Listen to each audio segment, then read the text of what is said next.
Эртең биз дагы имандуу жаштардан болушубуз керек. Уяттуу жаштардан болушубуз керек. Намыстуу жаштардан болушубуз керек. Уурулукка барбашыбыз керек биз.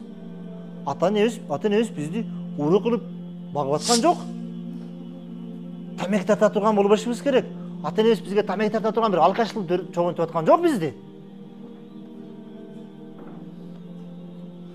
Өзүнчө деде общенияда жана система бир белекет болуп анан дагы братан брачка болуп анан панета куюп анан мындайдан ата энесин ошол үчүн чоңойтуп атабы? Карачы балдар, бир аз акыл иштетиш керек. Мисал, мектепте сен классташыңда телефону бар, сенде телефон жок. Атаңа келесиң, ата, мага срочно телефон алыш керек дейсиң да. Ата мага срочно телефон алыш керек дейсиң да.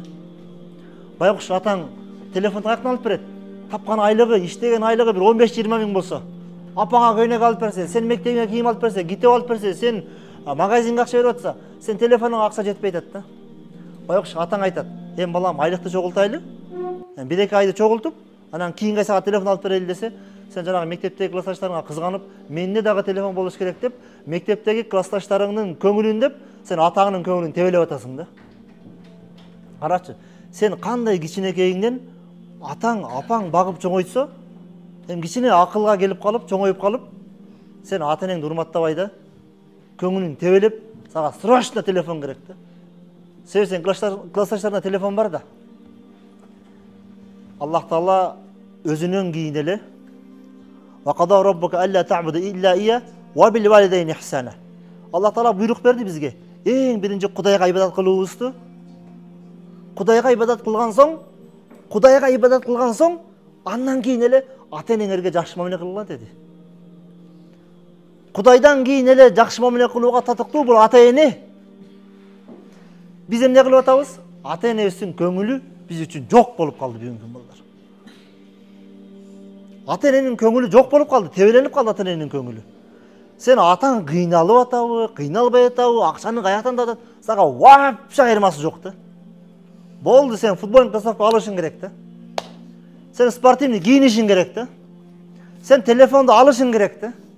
Сен TikTok'ка киришиң керек да, бүгүн сөзсүз киришиң керек. TikTok бактылуулук TikTok'та эмес балдар. Бактылуулук Instagram'да эмес. Бактылуулук интернетте эмес балдар. Биздин бактылуулугубуз Куранда. Базарга барсаңар, мисалы үтүк алсаң, үтүктө эмне бар ичинде кагазда? Инструкциясы бар өзүнүн. Мондай кылып колдонуш керек. Бузулуп калса мондай кыласың. Ичине мондай суу куясың, үтүгүң жакшынака үтүктө берет деп айтылат. Туурабы? Сушилка алсаң мисал. Сушилканы монтип жаясың, кийинде монтип жаясың, монтип чогултасың деп кагазында жазылганбы? Базардан эмне сатып алсаң, кагазы барбы ошо? Эмнеде кагазы жок? Кичинекей машина сатып алсаң дагы, анын ичинде кагазы бар. Анын инструкциясы бар. Кантип колдоносуң деген кагазы бар. Ал эми адамдын кагазы кана ошо адамдын кагазы? Адам баласы насыбай атып кетсе, арак ичип кетсе, бузулуп кетсе, кантип оңолот деген кагаз кана биздин кагазыбыз? Апабыз төрөгөндө жокко кагаз жаныбызда, туурабы? Адамдын кагазын бизди апабыз жараткан жок. Бизди Алла Таала жараткан себептен биздин кагазыбызды, биздин инструкциябызды бузулганда кандай оңолот, аны бизди Алла Таала жараткан себептен Алла Таала берди. Ал-Куранил Карим. Ал-Куран. Адам баласы адашса, адам баласын туура жолго алып келе турган нерсе бул Куран. Адам баласы бузулуп кетсе, адам баласын туура жолго алып келе турган бул Куран. Куран. Ал-Куран худжатун лак ва алейк. Куран адам баласын бактысыз болуп калуусуна далил болот, же бактылуу болуп бейиште эң бийик даражага жетүүсүнө далил болот бул Куран балдар. Ал-Куран худжатун лак ва алейк. Куран сенин даражаңды көтөрүп коет. Амал кылбасаң даражаңды түшүрүп коет. Куран бул Алланын сөзү. Куран окуган сайын адам баласын жан дүйнөсү рахат алат. Жүрөктөр тазарат. Биз күнөөкөр инсанбыз. Адашуучубуз, адашабыз, жалган сүйлөп коебуз, күнөө жасап коебуз.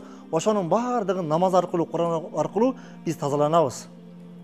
Пайгамбарыбыз бир хадисинде айтат балдар. Бир инсандын ишканасы болсо, анан бул жакта үйү болсо, үйү менен ишканасынын аралыгында 5 дарыя агып турса, мондай 5 дария кылып турса.